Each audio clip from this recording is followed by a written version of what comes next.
again with one of our installments of our 25 Stories of Hope for 25 years of ministry. We're so glad you're going to join us today. We have a great little discussion we're going to have about one of our newest programs. And we have with us today Miss Stacy Rouse, Ryan's favorite girl. That is true. Certainly my favorite employee at Lyft. Oh. So, no offense, Jim. But she's got you beat. None taken.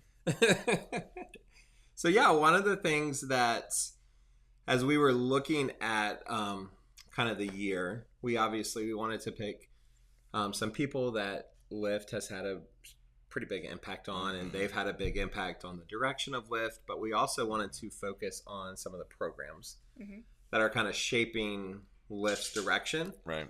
So we've talked about Boost, in past videos, and Elevate was a really significant shift. Yeah. In the way, I've got some stuff to say, but before we get there, I just want to say, I was nervous when we had the idea of Elevate. It was kind of something that was formed in Jim and Ronnie's living room back a few years ago, and I knew that Stacy was more than capable of running a program like what we thought. It didn't have a name at that point, but I didn't know that you had the skill set to create it. Neither did I. And that wasn't any knock. I've never created a ministry from scratch. You've never done that. So I was like, I think this could be really good, but we have nothing to compare it to. So, but you started this baby from scratch. So can you walk us through kind of the early process of trying to figure out what it was going to look like, what steps you took to try to figure out like how you were going to create this baby? Yeah, I can try. So I started working on Elevate in August of 2022. Yes, 2022. Years are hard. Numbers are hard. So that's when I came on full time and worked here in the office and spent from August to January building what the program was going to look like. So I just did a lot of research. I looked at other programs and ratings of other programs. I had worked in some settings like this before, so I kind of compared what was great, what was not so great, so we could pick and choose what we wanted Elevate to look like. Yeah.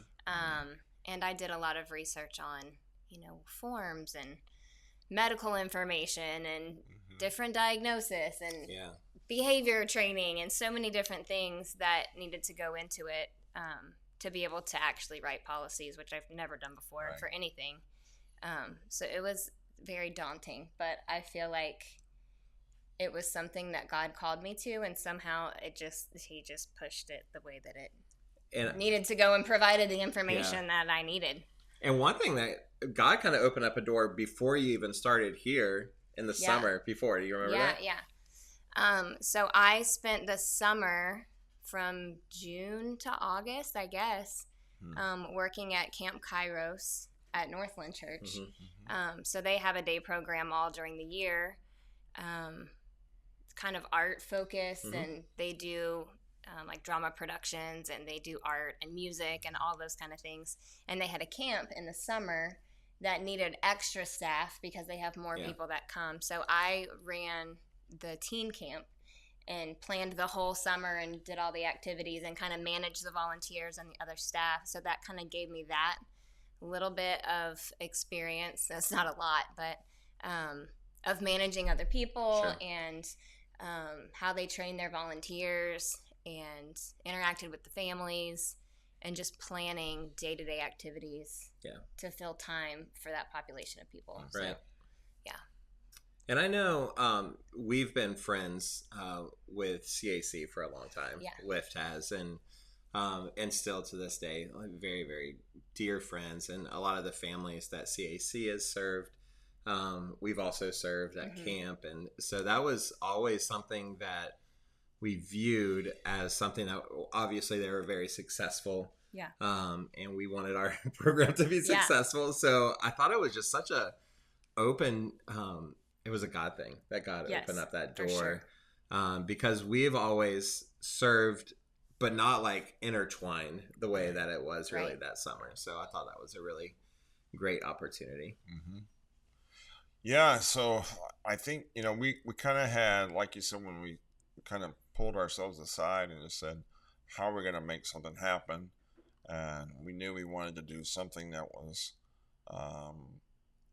able to contribute to the direction of Lift, and then we just who we going to have lead this, and that's when Stacy came in the picture, and we just really, it's been kind of fun. But I will say this, that often what we've found is that great ministry starts when you don't know what you're doing. Mm-hmm. I agree with that. That's not the best sales pitch, but that is so true. It's so true. Well, and I think too that, being in ministry, one of the things we have to lean on is faith. Yeah. And God often will call us to a place where we have to step out and do something by faith. And we see this as a great program ready to really explode and do some really cool things in the future. Well, speaking of faith, Jim, you rank really, really high in the faith category. I am very high. Yeah.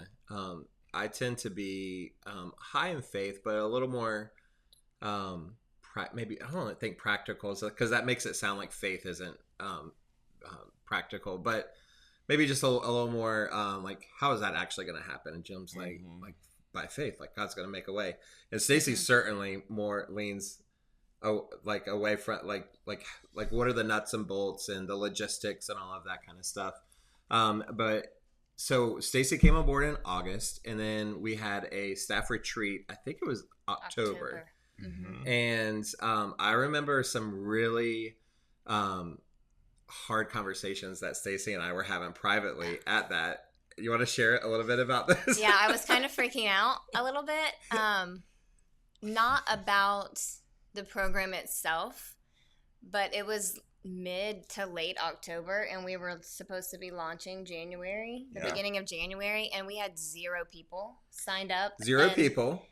0 staff other than Andrew and I. 0 volunteers. But the biggest one. I didn't know how to find those people. And we didn't have a location. No, we did not have a location. That's We didn't even know where it was going to be. Yeah, I was like, I've done everything I can do to make this program great, but it's not going to matter if there's nowhere to go and no people to come to it. Like, you guys were like cares? freaking out. So what was our suggestion to Jim at that point? Do you remember? We need to wait.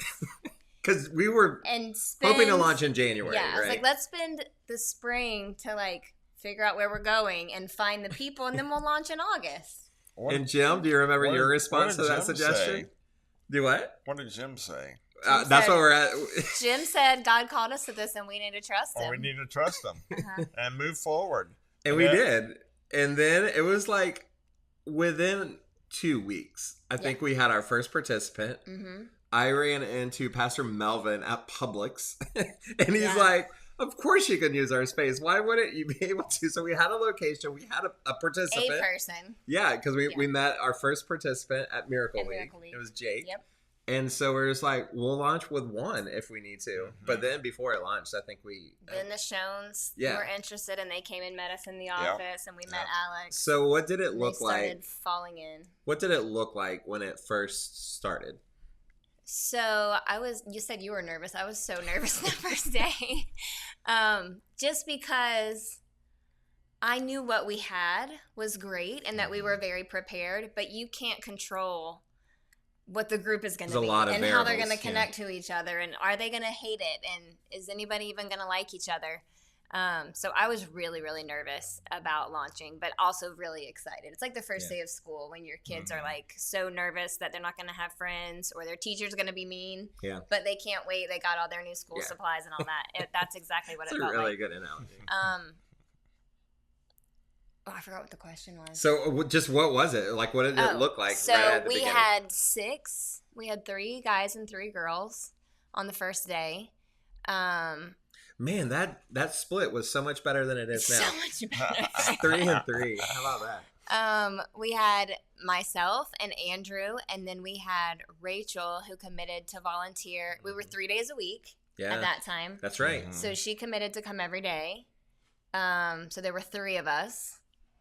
And then Jacqueline came on board for Wednesdays. And that was it at the beginning.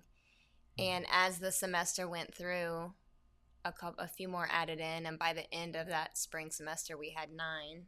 Yeah. We added 3 more throughout the semester. But what it looked like at first was just a lot like the first day of school, learning each other, getting to know each other, teaching how to speak up and say what you like and don't like, and how to ask questions, how to answer questions. We talked a lot about the community and different resources and ways to be safe in the community or at your home. So many different things that we kind of crammed in there those first couple of months. Everybody got along. Everybody got along for the most part. I mean, there's always going to be little hiccups. Had a couple hiccups. Any group is going to have, Sure. some disagreements or times when they're not just the best of friends, but it all was manageable for the most part, and I was just amazed at what God had put together, and like there's no way I could have made it what it was. No way. Yeah. And now things are much different, aren't they? Yes. Well, we Much knew different. when we launched that we wanted to be 5 days a week, or Right. at least have that option, and it just wasn't available because the church was already renting out space, and so we knew that was our home, but we knew day one that it was a temporary home for us. Correct. And we followed the school schedule, so we took the summer off. We had camp there just one week, and then but by the fall we had a new home already. Yes, which was a totally different situation than launching. Completely different. So we knew by probably April of that spring semester that we needed to be looking for someplace new, because once we hit 9, those rooms that were so great and welcoming got really tight. Yeah. Right. And we knew the 5-day option wasn't possible at that church. So we had already kind of started looking and talking about what we would do. We knew we had that as a backup if we wanted Yes. to. Yeah, We and were they welcome to stay there. They were so accommodating and hospitable to us as well. So Which- it wasn't like it's like, we Which gotta get out of helped with the stressfulness for me, Mhm. We We didn't could just have that, stay 3 where are we days a going to week, be yeah. issue again. Like, we can just keep things as they are and just plan for going forward. Yeah. So it was like a fallback plan, which was nice. But again, God had a plan. God had a plan. God had a plan. It's kind of this narrative, isn't it? Yeah, so we were able to move the program into a much better fitting facility even for us. Yeah. And we're able to operate 5 days a week. Yes. That's so cool. Yeah. We have a not that the other church. We didn't use their sanctuary, No. Right. but we have access to their The sanctuary. chapel, we call it. Yeah, it just feels like ours. Like Yes. Yeah. we Yeah. feel so at home there, and it's just so great. And Cornerstone has been a great partner It's been wonderful. for us. So we are now in the middle of our 3rd semester. Yes. So we're already, and we've grown every semester. We have. So where are we at now? And what's our ratio of guy to girl? There's a lot of guys. A lot of I'm guys. gonna have to count. I didn't even think about what the ratio is. So we have 14 members this semester. One of those hasn't been back since Christmas because of family sicknesses and surgeries and different things, but is planning to come back as soon as they're able. So counting her, we would have 14. And hold on. And technically we have a 15th, but she's on a little bit longer hold. Of them are girls. Is that guys. right? Yeah. 14 out of 10. Yeah, 4 out of 10. 4 out of 14 are girls. So if you're watching this Wow. and you And have you a daughter, daughters. like we want to talk to you. We need Yeah. you girls. Balance things Yeah. out, it's Yeah, it's a lot of boys. a lot of boys happening. And I've just been I go almost every day to Elevate on my way to the office, and I tell friends, business acquaintances all the time, if you just want to have a pick me up in your day, like stop by Elevate. Stop by. One, they're gonna make you feel amazing, and you just like it's just so good, and it's so beautiful to see that community, and they care for each other. Like genuinely care for each other. It's not at all like when you think of school and you have classmates. Like I feel it's so much. No, they're really connected to each other. Actually, this week, 2 friends who didn't come on Tuesday met with their parents at Animal Kingdom. That's so cool. And they both had passes, and they're like, let's go together. So That's they so did. cool. That's cool. You know, they get together and have lunch sometimes, and their families have kind of connected and support each other, and it's been really, really amazing. And a really common narrative of the families entering into the program was they just have a hard time meeting friends, especially as adults, because it's 18 and up. So when they were in school, they just had natural, and now that they've graduated from the high school system, there's like, what now? Especially on a day-to-day basis. So we knew that was one of our goals. We didn't know that would also be one of our family's goals. Right. One of the biggest was for them to just make new friends. Yeah. Right. So this is still just phase 1 of Elevate. And so we really want to at some point go to a phase 2. Do you want to give just like a little bit of what that might look like? So ideally phase 2 would be at a different location. It would be more of a training program. So like job training skills, partnering with businesses in the community to teach them and kind of mentor and maybe eventually lead to even some work positions for them. But that I don't think would be able to happen simultaneously with the social program at the same location. So that would be really challenging. And I think it might be a ways down the road. It's down the road. But you never know. God's done crazy stuff. So who knows?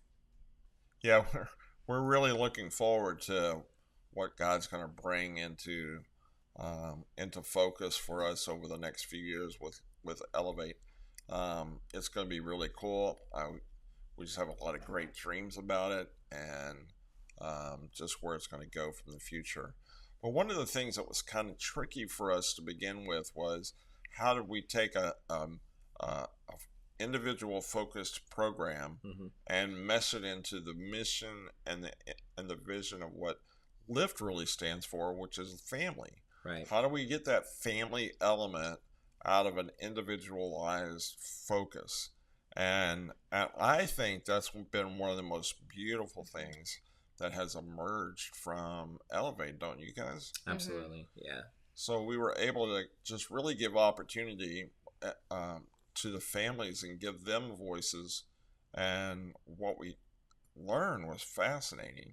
Yeah, and I mean, obviously they plug into other programs that LIFT offers, but one of my favorite days of the month is our family days that we do. Yeah. And the participants get to plan that of what, we're going to bring in their parents, but there's so much energy on those days because the parents, they like each other as well. Yes. So the parents are connecting with other parents, and it really is a family, even though the program is for individuals, it's really turned into, I think, an encouragement for the entire family unit. For sure. And we, somebody always meets them at the door when they come and takes them to the car when they leave. So we have every day a little check-in with whoever drops them off and picks them up. And, we know if somebody went to the hospital last night or somebody's having surgery in a few weeks. And so we try to stay connected with the families that way as well, and not just the club members. Yeah. It's really turned into a support for that whole family unit. Like we know when brothers or sisters are struggling, or mom or dad, the whole family unit, we kind of know what's happening. Yeah. And that's so it's interesting too that how a lot of them expressed to us they were in other programs and they became like a carpool, a car line, and they didn't know any of the other parents, and they didn't know any of the families. And Stacy, you just done a beautiful job of meshing in that family piece. Thank you. to where they are all so close to each other, Mhm. and they share in each other's pain. Yeah. They share laughter and good times, and it's Excitement, waiting yeah. for nieces and nephews Yeah. to be born. Yeah. Yeah. That's so true. It's Yeah. funny. They love each other so well. Well, we're just very proud, Stacy, of what you've done, Thank you. and we're excited about Elevate and how it's going to reach many people and have the opportunity to go really deep with those families. And so, And this, good. we reference, like, we are just scratching the surface Oh, yeah, with what absolutely. Elevate can be. Like, Yeah. I mean, there's potential already for a second location. Correct. And we probably won't stop with 2 locations when that starts. I feel like, we're meeting a need that needs to be met, and not just creating Yeah. another program. So, in strategic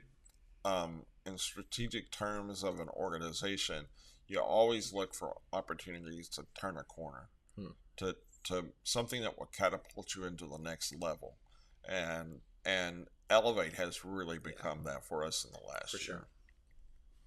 Well, babe, I want to echo what Jim. I'm just so proud of you, and to see you do something that neither one of us knew you could do, and it didn't fall straight on its face. It Like didn't. it's It didn't. not only it didn't only launch, but it's thriving. Thriving. Yeah, it is. Which is It just is. so. I'm just so proud of you and Yeah. what Elevate is. And There's that favorite girl thing. I'm a little bit biased, but I think she's done an incredible job. She has. So, Jim, you want to wrap this one up? Well, we're just really excited about what God's doing. There's many programs, and we'll be showing some more footage on some of the other programs that we're doing. And God's just been blessing, and I can't wait to see Elevate just continue on its journey forward.